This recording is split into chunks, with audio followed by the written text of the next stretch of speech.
told her, don't get any closer. I done told you, now you know that. And my heart can't get no colder. It's forever, I'm alone. Okay, Good. cool. Welcome back, Colvin. Welcome back. 100% shot for having me. It's a pleasure. 100%. How you feeling today? I had to go back to varsity today. No. A bit of a downer, but it has to be done. Last year, a little bit of an Just gotta adjustment. push. Yeah, I gotta make an adjustment. Gotta start waking up early, get into a routine. But yeah. Has to be done. Mm. Yeah, I'll start next week. Okay, so you go back I'll next start week. next week, yeah. Cool. You got your beer, eh? I got my beer. I'm sorted. So yeah, this is the third podcast. Going strong. Shout out everyone watching us. Appreciate it. Yeah. And So, yeah. thank you. Let's get into it. I just wanted to start. I heard something crazy the other day, but Okay. every single person I've told has been like, how did you not know that? Yeah. But I thought I just have to say it. Is, when you're unlocking your car, Yeah. okay, so you click the button that unlocks. Yeah. But when you get to like a certain distance, like it's not. It doesn't because of Did the you know if you range. put your car key to your chin, it almost doubles your range? That is so funny that you say that, because at my house I've been having problems with my gate opening and closing. I think the control is dying on me. And River's girlfriend the other day said, put it to your head and press the button. And it works perfectly from any range. It really does. now. It's so weird. It's And as I've if been like our doing it head's constantly now. like a satellite. I don't know. what I think it bounces off. And just apparently there's makes like it fluids in your head, or I don't know. It's vibrations. It's vibrations. Oh really? Funny that So- you say that, because I've been doing it for the past 3 weeks Yeah, I know, now. it's and crazy. It's been But perfectly I found working. out about this the other day, and I was like, no, I don't believe it. But like seriously, go out and try it yourself. It really That's does work. crazy. Another thing, just about my t-shirt. Calvin says I look like a murdered Fred Flintstone and Yeah. stole his clothes. He actually bought it today. But I did buy it today. I thought I looked pretty nice. Yeah, he looks cool. It's But it's a cool vibe. yeah. Standing out. You won't get lost in a crowd, I can tell you that. You'll know where to find me. 100%. So I want to start off with the topic today. Sadly, unfortunately, last week, the news that Pat Lambie decided that he is going into retirement. Such a good player. When I was He really was. I think he was also the first Michael House boy. Yeah, to he play for was, the and he's a Springboks. Durban boy, so really unfortunate. But yeah, he had a lot of head injuries, persisting head injuries that I think he just had to hang up his boots, because you can't. Yeah, endure it that gets to the kind point of- where it's kind of not. You're it's putting not your life in safe. danger. Yeah. Because how many has he had? How many concussions? He's has he had 2 major concussions. The one happened. I got the notes here. So the one happened in June 2016. Okay. Against Ireland. Heavy collision. I remember watching that game and everyone just stopped and was like, "Oh my gosh!" It was a hectic collision. With actually a South African player, 6ix9ine. So he collided into his own player. No. CJ plays for Ireland. But He's he's South South African. African. Yeah, so he plays for Ireland. He's a flank. Heavy collision. No, he was down. He had to get taken off with the stretcher.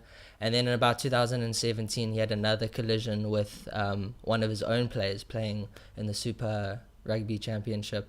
He was playing for the Sharks against the Kings, and he collided with his own player. And I think it's become such a physical game now, especially in this age. Well, I mean, it's a serious thing as well, like head injuries. It's hectic. And if you watched the movie Concussion, if you haven't Yeah. watched it, I strongly recommend you have watched it. It's with Will Smith. Very good movie. But that goes into detail Very much about detail. this kind of situation happening in the NFL. Like the NFL was just brushing aside Yeah. these players actually developing brain damage. Yeah. And they're kind of just early tryna- onset dementia and that sort and of thing. it's a real factor, and I feel like in America it's a money making thing, so they kind of try to shun it away Yeah. and try to just push it to the side because of the money that the NFL brings in.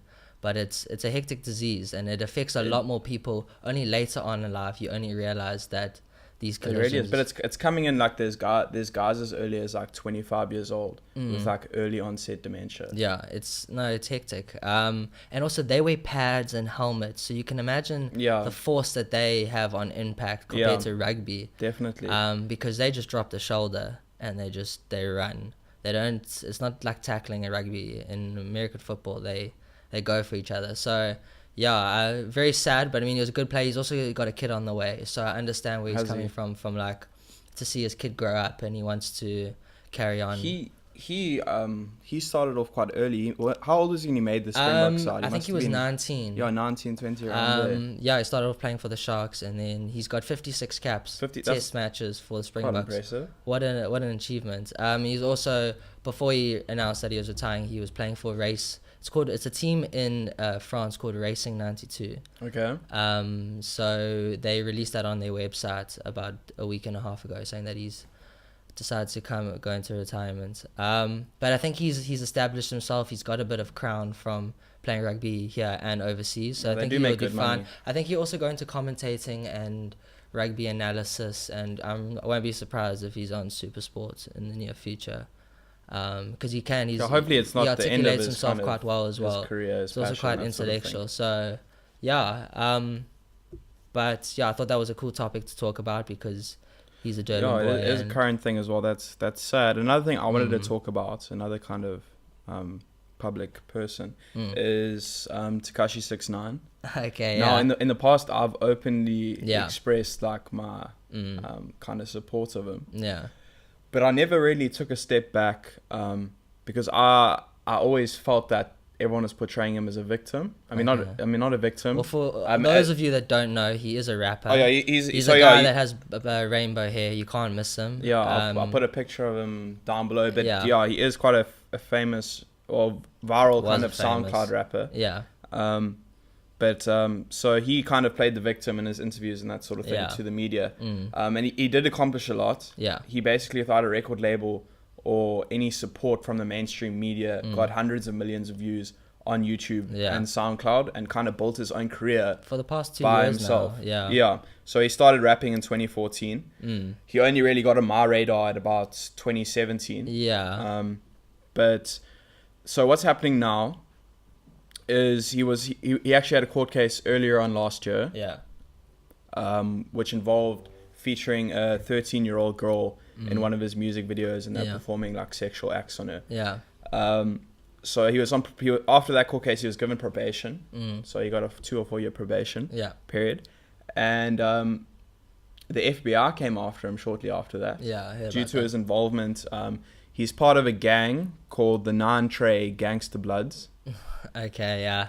I think that's why he says Treyway before Yeah, in the yeah, beginning yeah, of all yeah, his videos. But he's facing 10, almost 10 kind of charges against him. And he's pleaded guilty to all of them. Oh, has he? Yeah, he's didn't pleaded know guilty the that. other day. Okay.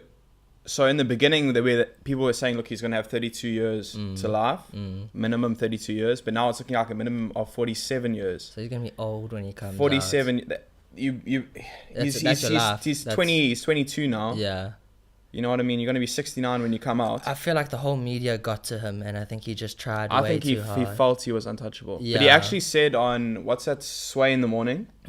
He actually said there's only two things I fear in remember life, seeing it, and then yeah. he was like God God. and the FBI. Yeah, and the they FBI caught caught him. him. But what he got caught for was attempt of murder. Okay, I Was never one of heard his that. charges. This is all new to me. He also held a rival gang member up at gunpoint. Okay. He also so attempted murder at gunpoint, and then he also at a stage smuggled 1 kg of heroin, Okay. Yeah. which was quite hectic. hectic. And he originally pleaded innocent as well. Yeah. So now he's kind of taken. I think he was afraid once he saw. What? Kind of I years don't go think up. he realized. The repercussions. But it is a sad thing to see this sort of thing happen, because there was a lot of people that he was a very like influential figure. A lot of people looked up to him, that sort of thing, and it's not nice for all of Especially this for to the come out. culture. Yeah. It just shows a bad light. I didn't personally like him or his songs. There were 1 or 2. That Gotti Gotti song was cool, Yeah, it was. but he wasn't really my vibe. cool. I Yeah, knew that he was kind gonna of started fall off with like eventually. the genre like scream rap, aggressive rap.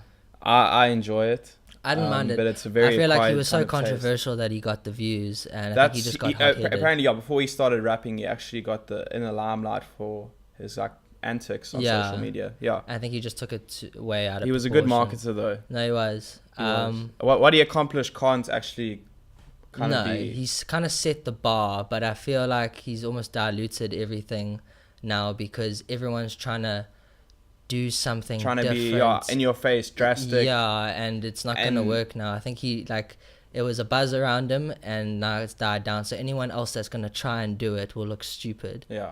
But you never know. It's It happens. It happens. So I also want to talk about. I'm quite a UFC fan, so I enjoy looking up all the news and stuff. And apparently, have you heard about Conor McGregor and Khabib?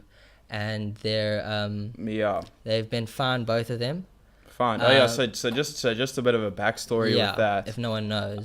So Conor McGregor was actually charged with assaulting Khabib and his team. Yeah. Or Conor McGregor and his groupies. On the bus. Yeah, they basically threw a chair onto a bus. Yeah, a few people got injured. So this was in the build-up kind of to their fight. More of a publicity stunt. Yeah, it was kind of in the build-up to their fight. And then Khabib actually won the fight. Yeah, he won. And after the fight, he jumped the cage and he attacked Conor's team. Assaulted Conor's and it was a huge uproar. And but it took a while for them to prosecute and fine both of them. But Conor was fined $50,000 and 6 months not allowed fighting, and Khabib was fined $500,000 and 9 months. Why do you think that is? That because I think Khabib kind of did it during the UFC event. Yeah. Whereas Conor McGregor was. It's a bit of a murky water because it wasn't what Conor did with the bus wasn't involved with the UFC. And what Khabib did was in the middle of the after the fight, he jumped the cage and he just started so much. Conor and his whole team had to get escorted out, and Khabib wasn't even allowed the belt. They didn't want to put it on him. Dana White said that we're not going to put it on you because the whole arena will go crazy. Yeah, it was. I feel like it was kind of silly on his part. It was very silly, and Khabib only got $2.5 million from that. So $500,000 is a big. Do you know what Conor's kind of payroll was? I don't know what he got. But I know that it was 3 times more than what Khabib got. But $50,000 for Conor is nothing when he's worth $100 million. So it's really nothing. And I feel like he was only going to fight halfway through this year. So it kind of works out. I feel for Khabib. But he's also become a celebrity in Russia. I mean, he's had interviews with Putin and a lot of Russian politics and stuff like that. Like, the whole country looks up to him because he's kind of come into this Western media and he's made it there. So they kind of look at him as a celebrity, like going across the board, you know what I mean? Going to that it's always a thing. Also, recently, about 2 days ago, Conor and his son went to the Super Bowl. Okay. We'll put a picture down. They were both dressed in purple.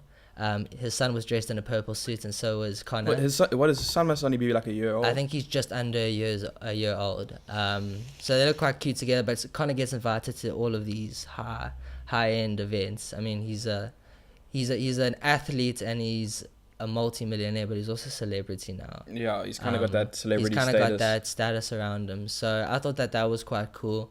But yeah, I'm keen for a fight. Apparently, recently, Aldo just won his fight. Knockout. Yeah, and McGregor knocked him out in 13 seconds. Yeah, I'm not too sure who Aldo fought, but McGregor actually posted on Twitter saying that he congratulated Aldo. It would be nice to see a rematch. He said we'll have a rematch in Brazil. So I don't know. That would be crazy. That would be absolutely crazy. That would be super cool. And also that's a Conor vibe. He's not afraid to go. He takes the risks. He'll take the risk. Big risk, big reward is paid off for him. That's his strategy. So that would be cool. Because I feel like Aldo was very hard done by in that fight. 13 seconds, he was gone.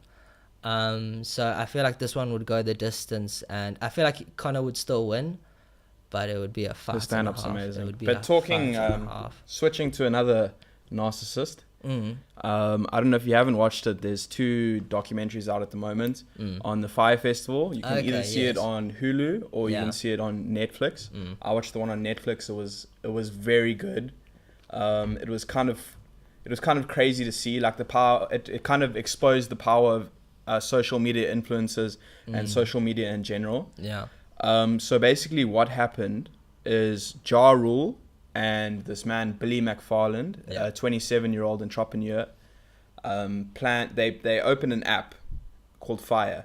And basically what it was going to be like Uber for booking the superstars of the world. Okay. So if you wanted 21 Savage, if you wanted Drake or someone to perform for you, you could book them off this app. That is cool. So that's what the app, and to promote this app, they created this Fyre festival, and they promised a lot of things. So basically, to summarize it all, they promised a lot more than they could deliver. 100%. And it blew up in their faces royally. I mean, now this Billy McFarland owes $26 million that he defrauded from investors. Absolutely crazy. So he's had a forfeiture order. So basically what that means is he's got to do everything he can to pay it back. They're going to take everything from him to pay it back. And it was just crazy to see. And they're actually, what made it so interesting is they're now going after the influencers that advertise this festival, saying, we're going to be at this festival, come to this festival. Yeah. People are saying they are partly to blame as well. I know it was some models like Kylie Jenner, Kendall Jenner. Kendall Jenner got on the fire.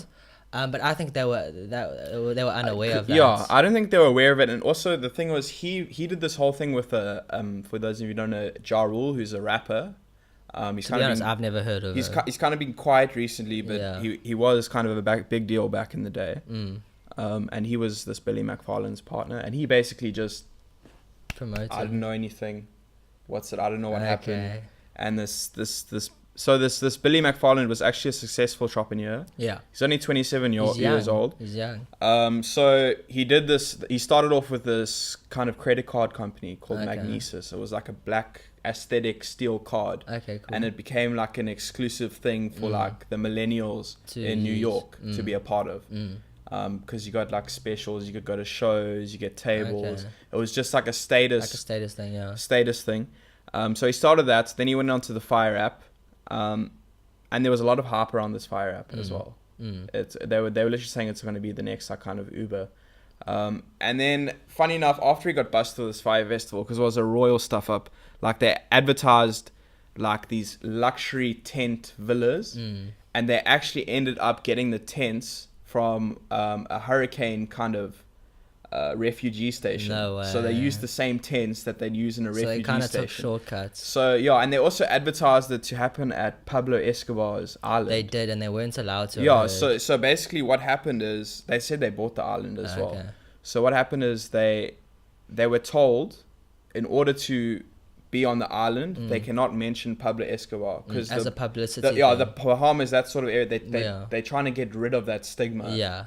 And their first advertising campaign, they said Pablo But also, if you think island. about it, it's a good advertising. It is. Look, they were the hype. I mean, and these tickets weren't expensive. They were selling like for the weekend. They were selling $50,000 offers, $100,000 packages. And people bought them. The whole festival sold out in 48 hours. Crazy. So you can imagine now people paying that amount of money and not getting, and then arriving and they're staying in hurricane kind of like Katrina survival tents. The Netflix documentary does depict it so well. You must definitely really, give it a watch. Netflix is coming with a lot of content. It blows my mind how they could have conned everyone like that. And the thing is, it's like this guy did not know when to stop. Straight after that, he started a company, but his friend was the face of it. But it was his company. It was called VIP Experience. Okay. And they were selling like VIP tickets to Coachella to like meet up with like Taylor Swift after a show and meet up with Beyonce, have a lunch with her, dinner with her, and it was all bullshit. I know. And he actually used the email role that he got from Fyre Festival, so he was emailing the same people to scam them again, and he got caught for that. Anyway, he's been sentenced to 6 years in prison. Crazy. Do you know when the court case will be done? It's already been done. So this all happened in 2017. So because I'm very surprised that it didn't blow up then. Why is it only being talked about now when the Netflix? I think all the details have finally just come together. Okay. He's been prosecuted, that sort of thing. Crazy. But it's crazy. He was diagnosed with bipolar disorder. Okay. But that doesn't really make a difference in my eyes. You see, when you're ambitious like that, you can be ambitious, but you got to back it up. But the thing is, they actually said he believed wholeheartedly that the qualities he had made him special and he was going to be the next best thing. Yeah. And it just shows how that can blow up in your face.